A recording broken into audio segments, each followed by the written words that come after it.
Most people operate under the illusion that they have time. They believe tomorrow is guaranteed, next week is scheduled, and next year is just another box to tick.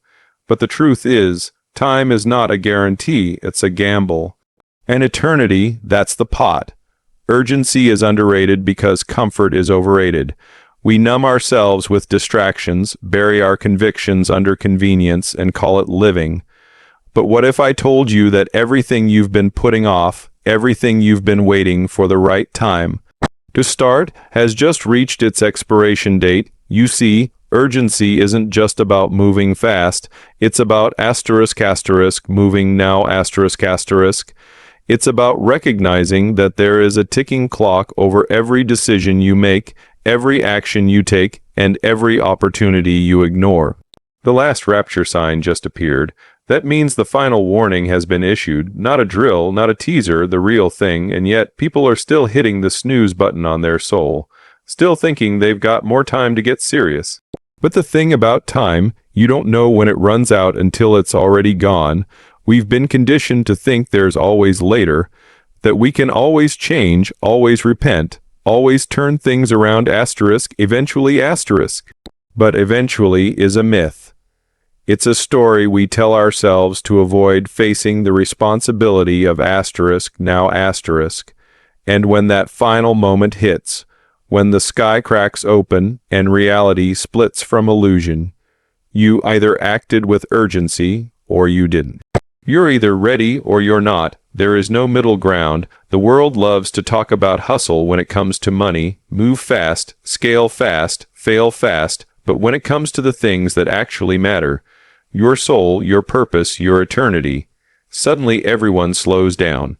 Suddenly, urgency becomes too intense. Why? Because urgency in the spiritual realm forces us to confront the parts of ourselves we've been avoiding. It forces us to admit we've been wasting time, and that's uncomfortable. But urgency isn't the enemy, comfort is, because comfort kills clarity, and without clarity you don't move, you coast, you delay, you rationalize, you make excuses, you say things like once I get my life together, or after I finish this season, or when I'm older. But the last sign just appeared. The time you thought you had isn't there anymore. The runway is gone, and now it's either launch or crash. If you knew you had 24 hours left, what would change? Everything, right? You'd call the people you've been avoiding. You'd forgive the people who hurt you. You'd drop the meaningless grind and pick up eternal purpose. But here's the thing. That 24-hour mindset is how we should have been living all along. Not in fear, but in focus. Urgency brings focus. It burns away the fluff and exposes the core. It demands that you decide what actually matters, and then do something about it. So many people say, I just need more time. No, you need more urgency. Time is a tool. Urgency is what gives it power. Without urgency, time is just an illusion. You don't need more days. You need to do more with the days you have. That's the shift. That's the wake-up call. And if the last rapture sign is here, then the wake-up call isn't coming. It's already ringing. Some will hear that and act. Most won't. Most will go back to scrolling, to waiting, to saying someday. But someday just got deleted from the calendar. When the signs are done, the preparation window closes. And when that window closes, it doesn't reopen. That's not fear. Mongering, that's truth. Because urgency doesn't care about your feelings. It cares about your future. And that's the part that stings, because deep down, you already know you've been living too slow.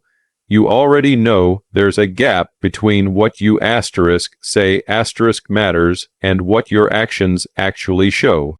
You already know you've been pushing purpose to the back burner while chasing things that don't even last. Urgency brings that into the light. It forces you to ask hard questions. It puts the mirror in your face and says, if not now, then when? If not you, then who? And if not here, then where? The people who change the world, the people who leave legacies, the people who meet the end with peace, they all have one thing in common. They understood the value of now. They didn't wait for signs. They moved before they were forced. They lived like time was short, because it is. Comfort is the enemy of conviction. It's not pain that keeps most people from changing. It's comfort. The soft, slow poison of "I'm okay right now," that subtle voice that whispers, "It's not that bad, things could be worse," and so we stay where we are, we settle, we delay growth, we ignore the pull in our gut telling us we're meant for more. Because the bed is warm, the schedule is full, and the distractions are easy. But comfort doesn't challenge you, it sedates you. It doesn't sharpen your purpose, it dulls it. And if you're numb, you're not ready. Conviction is uncomfortable by design. It's a fire in your chest that doesn't let you sleep at night. It's the voice that interrupts your scroll, your routine, your carefully built identity and says, "This isn't it. You were made for more." But when that fire comes, most people smother it with comfort. They binge something, they scroll, they distract. They make themselves busy with things that don't matter so they can avoid facing the thing that does. The tragedy isn't that people don't know the truth. The tragedy is that they do, and they're too comfortable to care. We live in a culture that worships ease. Everything is built around convenience, fast food, instant answers, same-day delivery. The whole system is designed to remove discomfort, but here's the catch. The path to real transformation is paved with discomfort. Conviction leads you into places you'd rather not go. It makes you admit things you'd rather not face. It calls you out and calls you up. It demands that you stop settling and start stepping. But that only happens if you're willing to let go of comfort. Comfort tells you you've got time. Conviction says, "Move now." Comfort says, "You're fine as you are." Conviction says, "There's more inside you that you're ignoring." And the moment you start listening to conviction, comfort will scream louder. It'll show up as fear, laziness, rationalization, even fake positivity. Anything to keep you still, anything to keep you from changing, because change requires pressure. Growth requires tension, and comfort can't survive that. When you see the signs, when you feel the shift, when something deep in your soul says, "This is real, this is urgent," that's conviction knocking. But the longer you stay in comfort, the duller that voice becomes. Until eventually you don't hear it anymore, not because it's gone, but because you trained yourself to ignore it. That's how people miss the moment, not because they're bad people, not because they didn't know, but because they got too used to being comfortable. Comfort is seductive. It offers peace, but delivers paralysis. It gives you a false sense of safety while stealing your edge. You wake up one day and realize you're not who you used to be, but not in the good way. You're softer, slower, more hesitant, more distracted, and then you wonder why you're not fulfilled, why you feel stuck, why nothing feels urgent anymore. It's because comfort doesn't just dull your ambition, it kills your conviction. Conviction demands action. It's the internal alarm that tells you something eternal is at stake. It's the voice that reminds you that this isn't just another day, this isn't just another choice, this isn't just another season. It matters, it's eternal, and it's happening now, but you can't feel that if you're obsessed with staying comfortable. You can't live with conviction and chase comfort at the same time. They're enemies. One will win, one will lose. We've glamorized peace so much that we've forgotten real peace often comes asterisk after asterisk the storm, not before. Conviction brings that storm, it wrecks your apathy, it challenges your schedule. It interrupts your vibe, and most people don't want that.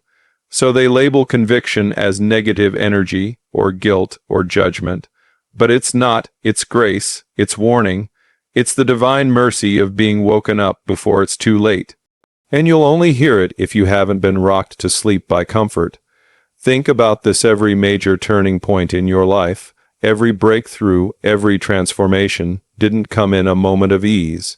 It came when you were under pressure, when you were uncomfortable, when something disrupted your normal and forced you to make a choice. That was conviction doing its job. And if the last sign has shown up, then the time for waiting is over. Conviction doesn't speak to make you feel good, it speaks to make you move, and comfort will do everything it can to convince you otherwise. Preparation is proof of belief. Everyone says they believe, but belief without preparation is just talk. Real belief moves you. It alters your behavior. It rewires your priorities. You can always tell what someone actually believes by what they're preparing for. If someone says they believe a storm is coming, but never boards the windows, never stocks food, never leaves town, you know they don't actually believe. Their lack of preparation exposes their real mindset. And it's the same with eternity. People say they believe in the end, in heaven, in the return, but their lives don't reflect it. Their schedules don't reflect it. Their actions don't reflect it. And that gap is where truth gets revealed.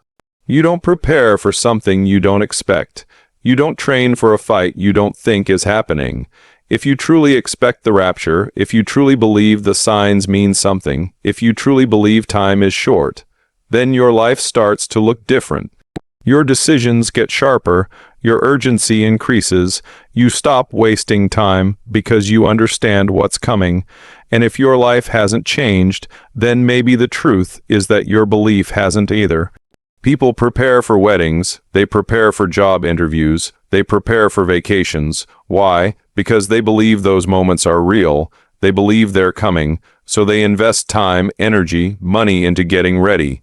But when it comes to the final return, the signs, the rapture, how many are really preparing? How many are treating it like the biggest event of their life? Because that's exactly what it is. This isn't just another season.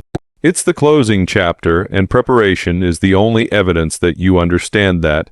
Preparation costs something. It requires sacrifice. It means cutting things out of your life that don't serve your purpose. It means replacing comfort with consistency, distraction with discipline. You can't be ready by accident. No one drifts into preparedness. You have to decide and then build. And you won't build unless you're convinced the thing is real. That's why this message matters, because the last sign showing up isn't just about prophecy, it's about proof, and your response to that proof is your preparation, or lack of it. Everyone's waiting for a clear signal, but the signal already came. The problem isn't that the warning hasn't been given, it's that people are still waiting to feel something emotional before they act. But belief isn't always about feeling. It's about function. You don't have to feel ready to start getting ready. You just have to act. When people believe the fire alarm, they don't wait to feel scared. They move. When someone yells fire, you don't wait for more signs. You exit. And if the final sign has appeared, this is the moment to move, to build, to prepare like it's real. Preparation shows up in how you talk, how you spend, how you plan, how you serve. You start aligning your life with eternal things. You stop trying to blend in with a system that's about to collapse. You stop asking, what do I feel like doing, and start asking, what will matter when it's all said and done. That's the filter preparation gives you. It clears out the clutter and forces you to focus. You stop tolerating lukewarm living. You stop playing the middle. You get decisive. You get clear. It's easy to say you believe when the consequences are far off, but now the consequences are right in front of us. The clock isn't ticking, it's almost out, and what you do next is your statement of belief, not your words, not your emotions, your actions. That's what separates real faith from fake faith. That's what separates the ones who are ready from the ones who are just watching. Some people will panic when it's too late. They'll try to prepare in the moment, but preparation takes time. You can't rush it when the doors are closing. You can't manufacture depth under pressure. That's why belief shows itself in advance. That's why Noah didn't build the ark when the rain started. He built it before. That's what faith does. It moves before the rest of the world sees it. It doesn't wait for validation. It doesn't ask for confirmation. It acts on the warning. It obeys the signs. Most people treat the end like a theory. But theories don't make you move. Convictions do. And when you believe in what's coming, preparation becomes non-negotiable. It's not legalism, it's alignment. It's not fear, it's focus. And that focus starts reshaping everything, not someday, now. Because when you believe the end is near, you don't need to be told to prepare. You just do. Distraction is the new deception. It doesn't show up like a monster in the dark. It shows up like entertainment, like productivity, like harmless scrolling, like just one more episode. Deception used to be about false beliefs. Now it's about misplaced focus. The enemy doesn't need to convince you there is no God or no eternity.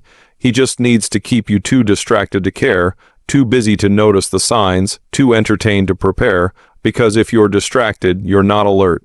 And if you're not alert, you're vulnerable. We live in the age of endless input. Notifications, feeds, updates, trends, opinions.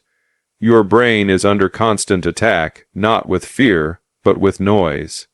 And the goal of that noise is simple: to dull your awareness, to keep your head down, to keep your hands busy, to keep your heart numb, because if you're scrolling, you're not seeking. If you're consuming, you're not creating. If your mind is filled with junk, your soul has no room for truth. The goal isn't to destroy your belief, it's to bury it under content. Distraction feels harmless because it's passive, but it's not harmless, it's strategic. You were made for clarity, for mission, for preparation.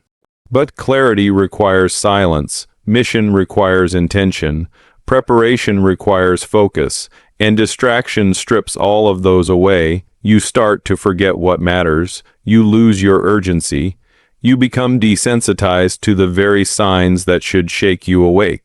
You hear something like the last sign has appeared, and instead of responding, you swipe to the next dopamine hit. People underestimate how powerful distraction really is. It's not just about wasting time, it's about reshaping your priorities. It teaches you to react instead of reflect. It rewards you for being passive. It trains you to expect entertainment instead of conviction, and that training builds habits. Habits that kill your sensitivity to the spirit. Habits that deaden your discernment. Habits that make you comfortable with being unprepared. There was a time when people waited in silence, listened deeply, stayed awake for truth. Now silence is rare. Stillness is uncomfortable. Every empty second is filled with a device.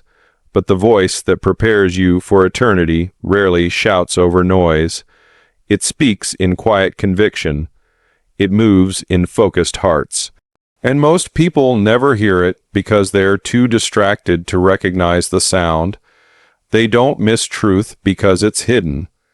They miss it because they've been trained to ignore anything that doesn't entertain them. The deception of distraction is that it feels urgent but solves nothing. It gives you the illusion of activity while robbing you of impact. You feel like you're doing something. You're clicking, responding, reacting, but your soul is still starving. Your purpose is still dormant. You're busy but not becoming, and that's the trap, because when the signs do appear, when the final signal is given, those who are distracted won't see it as significant. They'll scroll past it like everything else, numb, unmoved, unready. We've accepted distraction as normal.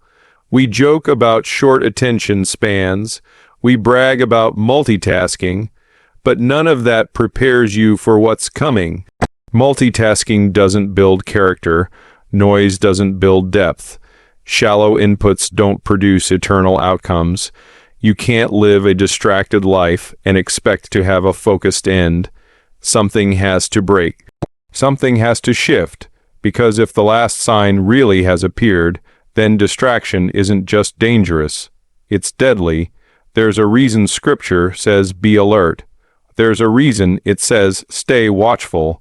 Those words weren't poetic.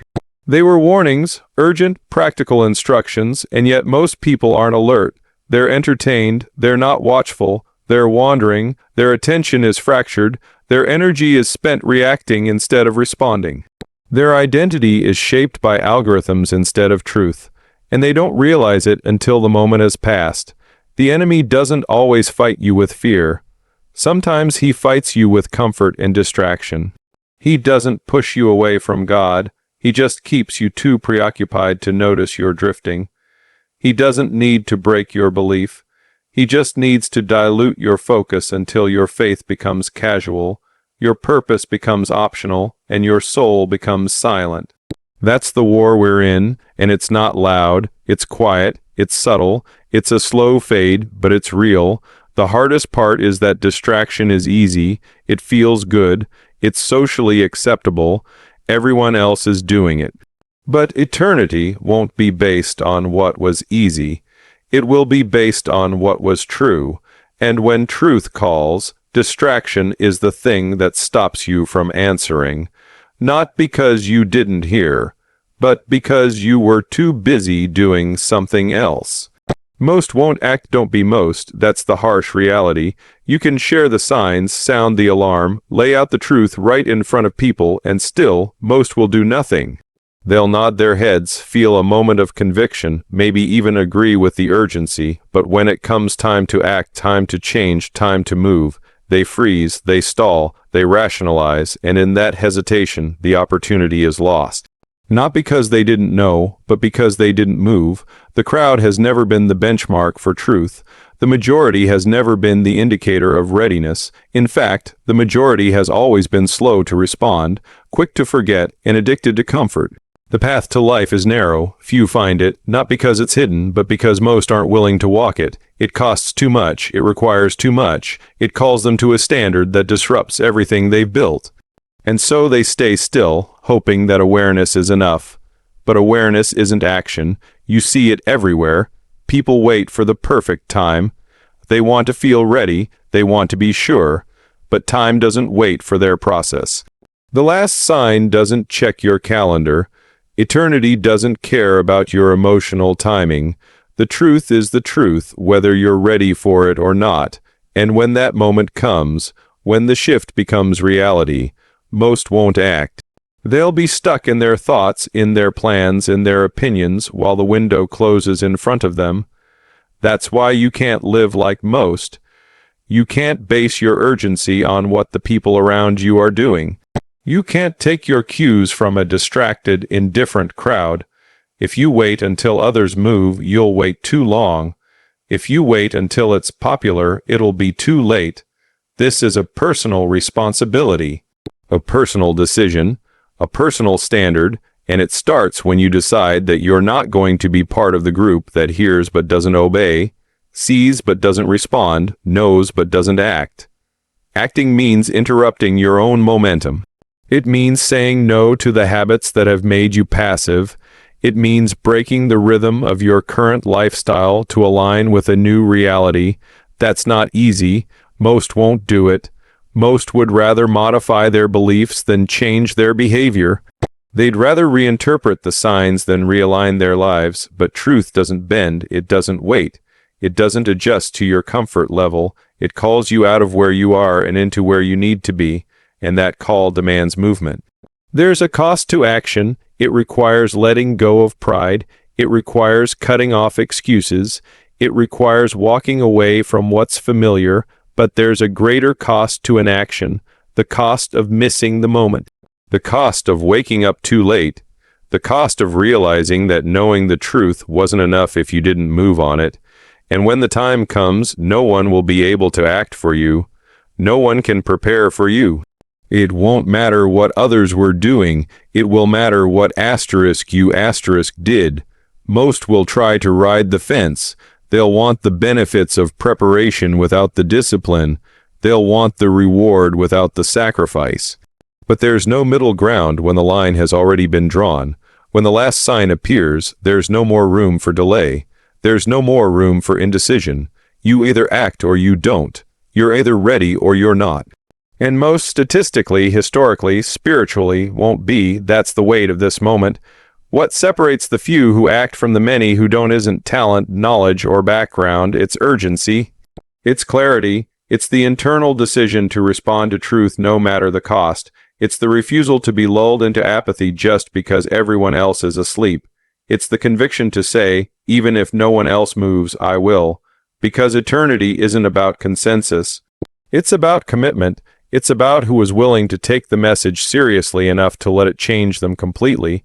There's nothing new about this pattern. In every generation, the majority misses the moment. Not because the moment was unclear, but because their hearts were heavy, distracted, divided. But a remnant always acts, a few always respond, and it's never the crowd that changes history. It's the few who moved when everyone else stood still. It's the few who saw the signs, counted the cost, and still said yes. Urgency is a gift most people waste. It's that rare moment when something finally cuts through the noise, when you stop scrolling, stop drifting, and suddenly feel it. Something matters more than your routine. Something is pulling you higher. That moment isn't random, it's divine. It's designed to wake you up, but urgency is fragile. If you don't respond when it hits, it fades. You can't summon it at will later. You can't control when it shows up again. That's why the people who move when urgency strikes are always the ones who shift their entire life trajectory, because they understand it won't always feel this real. People think urgency is pressure, that it's stress or fear or some kind of manipulation. It's not.